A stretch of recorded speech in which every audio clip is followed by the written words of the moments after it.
అంటే ఎప్పుడైతే మన బాడీ మన టైం కేటాయిస్తామో, ఎప్పుడైతే మన బాడీ మనం కేర్ తీసుకుంటామో అప్పుడే మనకు ఆరోగ్యంగా ఉండడానికి మరియు ఆనందంగా ఉండడానికి హెల్ప్ అవుతుంది. దాంతో పాటు ఈ శరీరం ఏదైతే ఉందో, ఈ ఆత్మ ఏదైతే ఉందో ఈ బాడీలో మాత్రమే స్టే చేస్తుంది.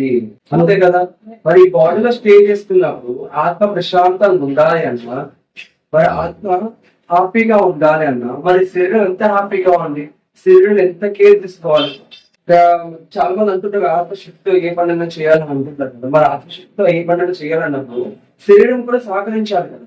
శరీరం సహకరిస్తేనే ఆత్మశక్తితో ఏ పరిణామాలు చేయగలం. ఇక్కడ కూడా అంతే, బాడీ పైన ఎప్పుడైతే మనం టైం పెడతాము, బాడీ పైన ఎప్పుడైతే మనం కేర్ తీసుకుంటాము, అప్పుడు ఆటోమేటిక్ గా బాడీ మనకు సహకరించడం స్టార్ట్ చేస్తుంది. ఏ విధంగా సహకరిస్తుంది?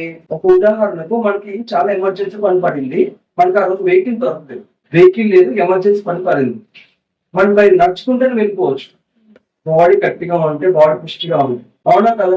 ఒకవేళ బాడీ పుష్టిగా లేదు, ఏదో ఒక ప్రాబ్లంతో బాడీ ఫేస్ చేస్తుంది, వెహికల్ దొరకకపోతే సిచ్యువేషన్ మనం ఏం చేస్తాము? ఆ పని ఆపుకుంటామా, లేదంటే ప్రశాంతంగా కూర్చుంటాం తప్పించి ఆ పని ఫుల్ఫిల్ చేయగలుగుతామా?